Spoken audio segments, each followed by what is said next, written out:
Le Conseil des ministres s'est réuni ce jeudi 28 mars 2024 au Palais du Peuple, sous la très haute autorité de son Excellence M. Denis Sassou Nguesso, Président de la République, chef de l'État.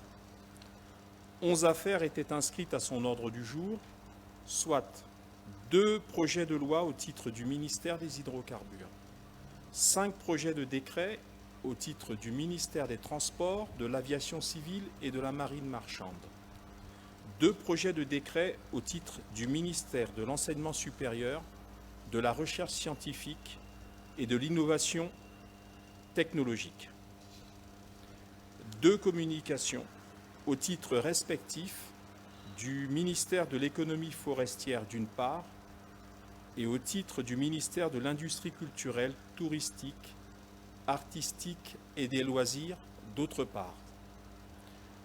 Invité par le Président de la République à prendre la parole, M. Bruno Jean-Richard Itoie, ministre des Hydrocarbures, a soumis à l'examen des membres du Conseil des ministres 2 textes. Le premier d'entre eux est un projet de loi portant approbation du contrat de partage de production Nanga 2 bis entre la République du Congo d'une part, la Société nationale des pétroles du Congo et la société Dingheng Mining Co. Limited d'autre part. Situé dans l'onshore du bassin côtier du Kwilu, le permis Nanga 2 bis a une superficie d'environ 784 km². Dans le cadre de l'exécution des opérations pétrolières qu'elle accomplissait au titre du permis Caillot, la société Winghua EP SAU a mis en évidence des réservoirs minéralisés en hydrocarbures caractérisés par de bons indices d'huile dans les formations de Sheila, Pointe Indienne supérieure, Mengo et Djeno. En janvier 2022, la société Dingheng Mining a manifesté un intérêt pour le permis d'exploitation d'hydrocarbures liquides ou gazeux, dit Nanga 2 bis. Après une enquête ayant permis d'évaluer les capacités de cette société à endosser le rôle d'opérateur, les pouvoirs publics ont attribué à la SNPC un permis d'exploration d'hydrocarbures liquides ou gazeux, dit Nanga 2 bis, pour une durée de 4 ans, renouvelable 2 fois pour 3 ans à chaque fois. Le contracteur est composé comme suit. SNPC, titulaire avec 15%. La société Dingheng Mining, opérateur avec 85%. Le 23 novembre 2023, la République du Congo a signé un contrat de partage de production Nanga 2 bis avec la Société nationale des pétroles du Congo et la société Dingheng Mining. Un programme minimum des travaux à exécuter a été établi sur 3 périodes respectives de 4 ans pour la première, 3 ans pour la deuxième et 3 ans pour la dernière. Le coût total d'investissement relatif aux travaux d'exploration est estimé à 100 millions de dollars américains. Le ministre Itoie a ensuite précisé aux membres du Conseil des ministres les paramètres économiques et fiscaux du contrat de partage de production Nanga 2 bis. Outre le bonus de signature effectivement versé à l'État, le constructeur s'engage à réaliser les projets suivants. Versement d'une contribution de 500 000 dollars américains, dont la moitié pour le développement des infrastructures dans le bassin de la cuvette, et ce, dans un délai de 90 jours, à compter de la publication de la loi portant approbation du présent contrat de partage de production. Autres engagements du contracteur, réalisation de projets sociaux d'intérêt public pour chaque permis découlant du permis d'exploration Nanga 2 bis, selon un programme à déterminer entre le Congo et le contracteur. Après examen et discussion, le Conseil des ministres a approuvé le projet de loi portant approbation du contrat de partage de production Nanga 2 bis entre la République du Congo d'une part, la Société nationale des pétroles du Congo et la société Dingheng Mining d'autre part. Il sera transmis au Parlement pour examen et adoption. Poursuivant son propos, le ministre Itou a présenté au Conseil un projet de loi portant approbation du contrat de partage de production Nanga 4. Situé dans l'onshore et doté d'une superficie de 108,39 km² et divisé en 2 blocs, le permis d'exploration d'hydrocarbures liquides ou gazeux Nanga 4 a été attribué à la SNPC après que la société Dingheng a exprimé son intérêt pour ce permis d'exploration attribué pour une durée initiale de 4 ans renouvelable. Ainsi, le groupe contracteur est composé comme suit: SNPC titulaire avec 15%, Dingheng Mining opérateur avec 85%. Le coût total d'investissement relatif aux travaux d'exploration est estimé à 100 millions de dollars américains. Le ministre Itou a ensuite précisé aux membres du Conseil des ministres les paramètres économiques et fiscaux du contrat de partage de production Nanga 4. Outre le bonus de signature effectivement versé à l'État, le contracteur s'engage à réaliser les projets suivants: versement d'une contribution de 400 000 dollars américains, dont la moitié pour le développement des infrastructures dans le bassin de la cuvette, dans un délai de 90 jours à compter de la publication de la loi portant approbation du présent contrat de partage de production d'une part, mais également, parmi les engagements, la réalisation de projets sociaux d'intérêt public pour chaque permis d'exploitation découlant du permis d'exploration Nanga 4, selon un programme à déterminer entre le Congo et le contracteur.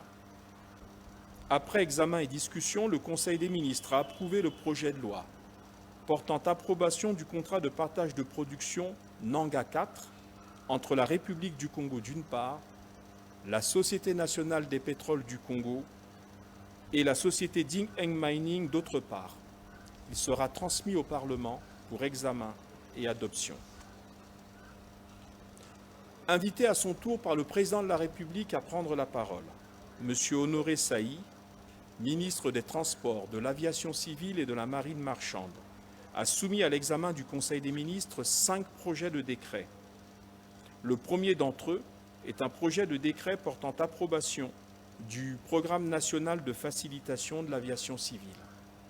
Ce programme a été élaboré conformément aux orientations du modèle de programme national de facilitation du transport aérien de l'Organisation de l'aviation civile internationale, OACI en sigle. Il s'agit d'aider les États membres, dont le Congo, à satisfaire à la norme 8.17 de la Convention relative à l'aviation civile internationale, transposée en droit positif communautaire dans le Code de l'aviation civile de la Communauté économique et monétaire de l'Afrique centrale, CEMAC en sigle. Il s'agit d'assurer la fluidité des personnes et des biens dans les aéroports et aérodromes, tout en respectant les contraintes de sécurité, de sûreté et de santé. Après examen et discussion, le Conseil des ministres a adopté le projet de décret portant approbation du Programme national de facilitation de l'aviation civile. Le deuxième texte présenté par le ministre Saï est un projet de décret déterminant les autorités compétentes en matière de facilitation du transport aérien. La facilitation dont il est ici question, consacrée par l'Organisation de l'aviation civile internationale, nécessite le concours et la coordination de différents services de l'État en vue d'assurer la fluidité des mouvements des personnes et des biens aux aéroports. Il s'agit également d'assurer la visibilité de l'État à l'international, notamment en matière de délivrance et de retrait de passeports, de profilage des passagers et de contrôle sanitaire, tout en respectant les libertés publiques et les droits humains. La facilitation du transport aérien nécessite donc l'identification des autorités nationales compétentes, afin de respecter les exigences internationales dont l'inobservation peut être préjudiciable à nos compatriotes qui se rendent à l'étranger. C'est l'objet du projet de décret soumis ce jour au Conseil. Après examen et discussion, le Conseil des ministres a adopté le projet de décret déterminant les autorités compétentes en matière de facilitation du transport aérien. Poursuivant son propos, le ministre Saï a soumis aux membres du Conseil un projet de décret relatif aux dispenses d'application des mesures de sûreté dans le domaine de l'aviation civile. Élaboré en application de l'article 4 de la loi numéro 007-90 Ligue du Congo, effectué par l'Organisation de l'aviation civile internationale en novembre 2016. Le texte prend en compte l'évolution de la menace et consacre des pratiques d'exemption admises par la communauté aéronautique internationale, à condition, ces exemptions, qu'elles soient encadrées et ne concernent qu'un nombre restreint de personnalités et de biens.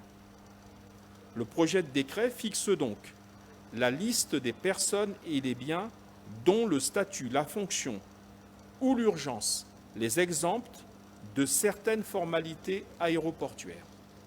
Après examen et discussion, le Conseil des ministres a adopté le projet de décret relatif aux dispenses d'application des mesures de sûreté dans le domaine de l'aviation civile.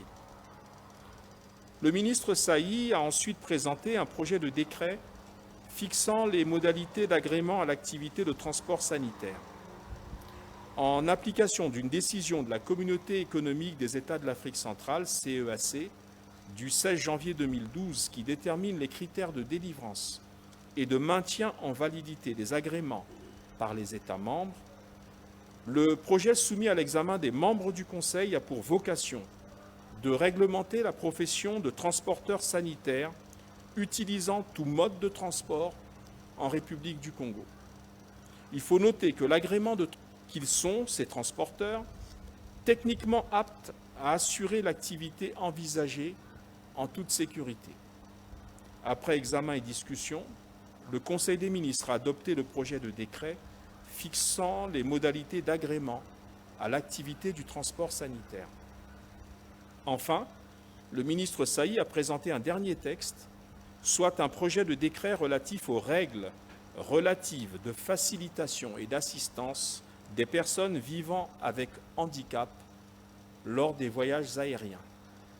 Ce projet vise à donner suite aux prescriptions de la Convention de Chicago relative à l'aviation civile internationale datant de 1944 en matière de transport aérien des personnes vivant avec handicap. Ces textes recommandent aux États de veiller à ce que les personnes vivant avec handicap reçoivent une assistance spéciale leur garantissant les services habituellement offerts au public tout en respectant la dignité humaine. Le transport des personnes vivant avec handicap doit être assuré dans des conditions où les obligations des transporteurs aériens, des aéroports et des organisateurs de voyages en matière d'assistance soient formellement détaillées et établies. Après examen et discussion, le Conseil des ministres a adopté le projet de décret relatif aux règles relatives de facilitation et d'assistance des personnes vivant avec handicap lors des voyages aériens. Invité par le chef de l'État à prendre la parole, Madame le professeur, le premier texte est un projet de décret portant approbation des statuts de l'Agence nationale d'assurance qualité de l'enseignement supérieur. Prévu par l'article 7 de la loi numéro 87-2022 du 30 décembre 2022 portant création de l'Agence nationale d'assurance qualité de l'enseignement supérieur, l'adoption d'un projet de décret approuvant ces statuts permettra d'organiser et d'optimiser son fonctionnement. L'Agence d'assurance qualité de l'enseignement supérieur doit contribuer à l'amélioration des performances et à la qualité du système d'enseignement supérieur et des institutions publiques et privées d'enseignement supérieur. Après examen et discussion, le Conseil des ministres a adopté le projet de décret portant approbation des statuts de l'Agence nationale d'assurance qualité de l'enseignement supérieur. Poursuivant son propos, la ministre Emmanuelle a soumis à l'examen du Conseil un projet de décret portant réorganisation de la Commission nationale pour l'Organisation des Nations Unies pour l'éducation, la science et la culture. Le projet examiné modifie le décret numéro 2417 du 30 décembre de l'an 2000 portant institution de la Commission nationale congolaise pour l'Organisation des Nations Unies pour l'éducation, la science et la culture, UNESCO en sigle. Élaboré en exécution des recommandations de l'Assemblée générale de l'UNESCO, le projet vise à combler les insuffisances de la Commission nationale congolaise pour l'UNESCO, afin d'élargir ses compétences, renforcer ses capacités, assurer la visibilité et l'éducation, la science et la culture. Enfin, le Conseil des ministres a suivi 2 communications. La première était relative aux préparatifs de la première conférence internationale sur l'afforestation et le reboisement, CIAR 1 en sigle. Prenant la parole à cet effet, Madame Rosalie Matondo, ministre de l'économie forestière, a informé les membres du Conseil des ministres de la tenue de cette conférence du 2 au 5 juillet 2024 au Centre de conférences internationales de Kintélé.